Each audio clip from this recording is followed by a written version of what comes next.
வணக்கம் மக்களே. என்ன இன்னைக்கு சொல்கிறது அப்படின்னு பார்த்தீங்கன்னா, இந்த டிரைவர் இந்த டிரைவர் ஃபீல்டுக்கு நான் எப்படி வந்தேன் அப்படின்னு ஒரு குட்டி ஸ்டோரி தான்.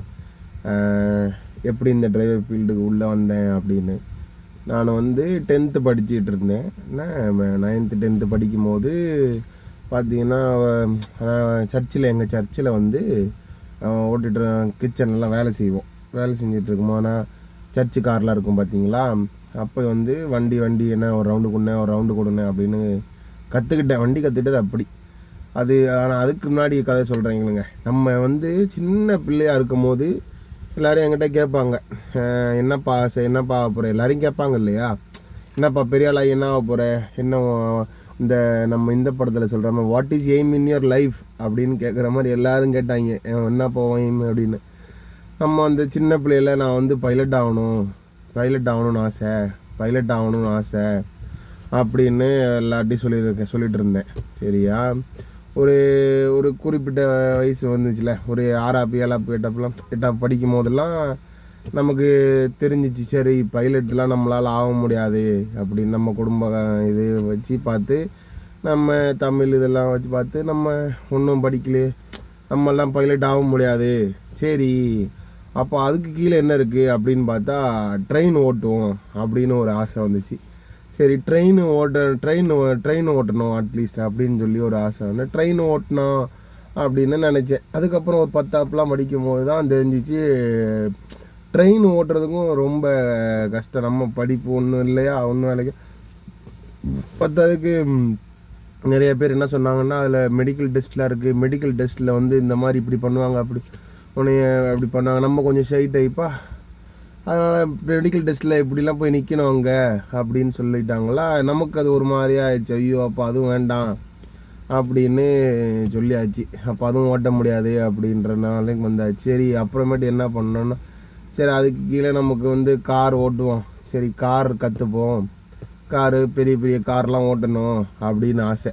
பெரிய கார்லாம் அப்படி ஓட்டுவோம் அப்படின்னு ஆசை வந்துச்சு. அப்படியே சர்ச்சில் வந்து நான் ஒரு ரவுண்டுண்ணே அப்படின்னு கேட்டுட்டு ஒரு ரவுண்டு அவங்க கொடுப்பாங்க, ஓட்ட தெரியும் ஓட்டுவேனே அப்படின்னு சொல்லி நம்மளா ஓட்டி கொஞ்சம் கொஞ்சமாக எடுத்து விட்டு அப்படி கற்றுக்கிட்டது தான் இந்த டிரைவர் வேலை.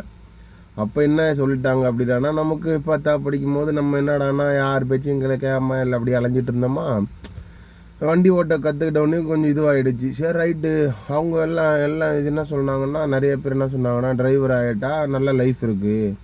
அப்போது நான் 10th படிக்கும்போது சரி, நான் டிரைவரோட நல்ல லைஃப் இருக்குது, டிரைவர் ஃபீல்டு நல்ல ஃபீல்டு தான், லைஃப் இருக்குது அப்படின்னு சொல்லிட்டாங்க.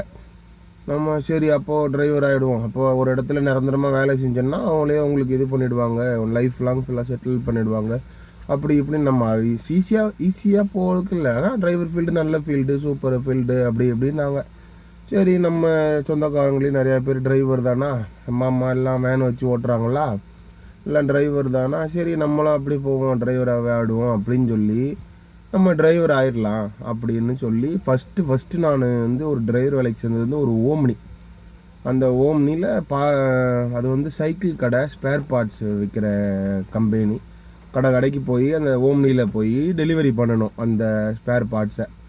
அப்படி கிடைச்ச டியூட்டி அந்த ஓம்னியில் தான் நல்லா அடித்து ஓட்டி நல்லா கற்றுக்கிட்டது அந்த ஓம்னியில். அதுக்கப்புறம் சரி நம்ம பெரிய வண்டி தானே ஓட்டணும்னு ஆசைப்பட்டோம் அப்படின்னு சொல்லிட்டு அடுத்து அப்போ தான் மாருதி சுசுகி சியாஸ் விட்டாங்க. சியாஸ் விட்டாங்க. அந்த ஒரு ஓட்டுற வேலை கிடச்சிச்சு. சரி, அதுக்கடுத்து சியாஸ் கிடச்சிச்சின்னு சொல்லி சியாஸ் ஓட்டிகிட்டே இருந்தோம். அப்போ அது ஒரு வருஷம். அதுக்கப்புறம் இது வேணாம், இன்னும் பெரிய வண்டி ஓட்டணும் அப்படின்னு சொல்லி அதுக்கப்புறம் தான் ஒரு பைலட்டுக்கிட்ட, அவர் பைலட்டு பாருங்கள், டைம் பாருங்கள், அவர் பைலட்டு. அந்த பைலட்டு பென்ஸ் B180 வச்சுருந்தார். அந்த வண்டி தான் ஃபஸ்ட்டு நம்ம ஓட்டின பெரிய வண்டி அப்படின்னா பென்ஸ் B180 வண்டி. அந்த வண்டி ஓட்டிட்டு ரொம்ப சந்தோஷமாக ஆகிப்போச்சு. அப்போது அந்த 18 வயசில் சூப்பராக பெரிய வண்டி ஓட்டிட்டோம் அப்படின்னு ஏதோ இது பண்ண மாதிரி அச்சீவ் பண்ண மாதிரி ஆகிப்போச்சு அப்படின்ற மாதிரி ஆகிப்போச்சு அன்றைக்கி பென்ஸ் B180. அப்புறமேட்டு அதுலேயும் கொஞ்சம் நம்ம ஓட்டினதுக்கப்புறம் எல்லாமே சலிச்சு போயிடும்ல. அதனால அதுவும் கொஞ்சம் நாளைக்கு ஓட்டிட்டு அதுவும் சலிச்சிருச்சு. என்னடா இன்னும் இதுக்கு அடுத்தும் பெரிய வண்டி ஓட்டணுமே, என்ன பண்ணுறது அப்படின்னு சொல்லி அப்படியே ஓட்டணும் பார்த்தா அதுக்கப்புறம் தான் அடுத்து இன்னொரு ஸ்ட்ரைட்டாக ஒரு வேலை. BMW GT ஒன்று, ஆடி Q7 ஒன்று. அந்த ஓனர்கிட்ட 2 வண்டி சூப்பர் GTலாம். நம்ம அந்த பெங்களூர் டு மைசூர்னு ஒரு ரோடு இருக்குது, நைஸ் ரோடு அந்த ரோடு பேர். அதிலெல்லாம் GTயை போட்டு அடித்து பறக்க விட்டு அப்படிலாம் நல்லா அந்த வயசில் அப்படிலாம் நல்லா ஓட்டி அனுபவிச்சுட்டு ஒரு நாள் ஒரு இன்சிடெண்ட்டு என்னடான்னா, அந்த BMW GTயை தெரியாதனமாக ஃப்ளாட்டில் பார்க்கிங் இருக்கும்ல, 4 பக்கம் பீம் இருக்கும்ல, அந்த பீம்லேருந்து எடுக்கும் போது தெரியாதனமாக பின்னாடி ஒரு கோடு விழுந்துருச்சு டோருக்கும் பின்னாடி உள்ள ஃபெண்டருக்கும் சேர்த்து வச்ச மாதிரி ஒரு சின்ன கோடு விழுந்துருச்சு. சரி, இந்த மாதிரி சாரி சார் கோடு போட்டேன் சார் தெரியாமல் அப்படின்னு சொல்லிட்டு, சரிப்பா நீ சர்வீஸ் சென்டருக்கு எடுத்துகிட்டு போப்பா அப்படின்னாங்க.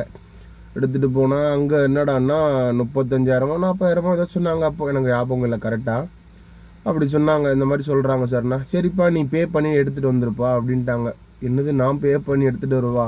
ஐயோ என்ன சார் சொல்கிறீங்க, என்னையால் எப்படி சார் அவ்வளோ பேமெண்ட் பண்ண முடியும்?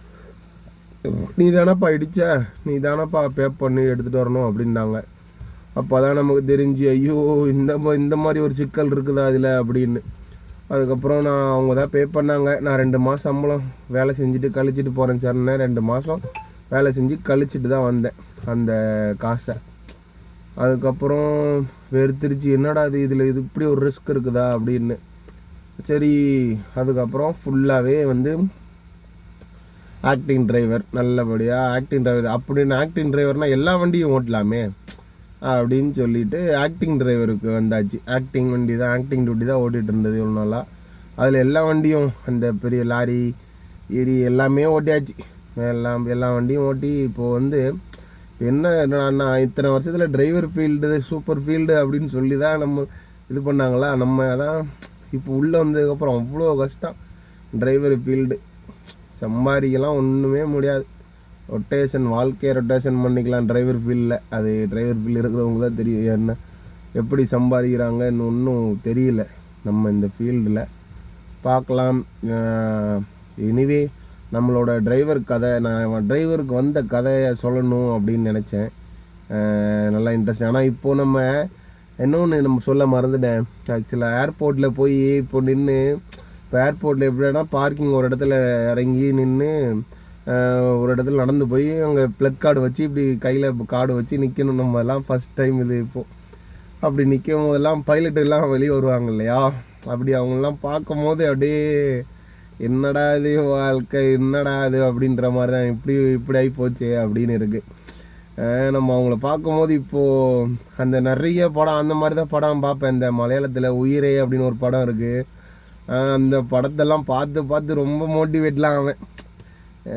அப்படி எப்படியாவது ஆகணும்னு இப்போ ஆசைப்பட்றோம். ஆனால் இப்போ போய் ஒன்றும் பண்ண முடியாதுல்ல, வயசு போயிடுச்சு, எல்லாம் போயிடுச்சு. ஆனாலும் நமக்கு யாரும் கிடையாது. அது படிக்க 1 கோடி ரூபா ஆகுமா.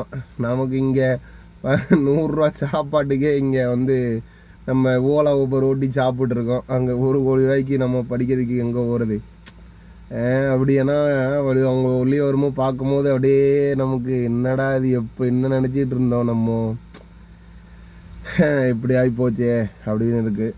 பரவாயில்ல, இருக்கட்டும். இன்னும் கடவுளுக்கு எல்லாத்துக்கும் ஒரு வழி வச்சுருக்காரு. உனக்கு வழி அவன் வழி இதுதான் அப்படின்ற மாதிரி கடவுள் கொண்டு போகிறாரு. நமக்கு இந்த வழி கொடுத்துருக்காரு கடவுள். இந்த வழியில் எப்படி சர்வே பண்ணுறோமோ அது பொறுத்து கடவுள் நம்மளை அவர் வழி நடத்துகிறார். அவர் எப்படி கொண்டு போகிறாரோ கொண்டு போட்டோம், அவ்வளோதான். நம்ம டிரைவருக்கான கதையை உங்களுக்கு எல்லாத்துக்கும் சொல்லணும்னு நினச்சிருந்தேன். அதனால தான் இந்த ஒரு சின்ன வீடியோ. அப்புறம் பாய் மக்களே, அடுத்து நெக்ஸ்ட் வீடியோவில் பார்ப்போம். அடுத்து நம்ம இந்த டிரைவர் ஃபீல்டில் எப்படிலாம் கஷ்டப்பட்டோம் அப்படின்ற ஒரு இந்த 12 வருஷ ஃபீல்டில் ஒரு ஓனர் ஒரு மாதிரி இல்லையா, அதெல்லாம் எப்படி அப்படின்னு நெக்ஸ்ட் வீடியோவில் பார்க்கலாம். நன்றி, பாய்.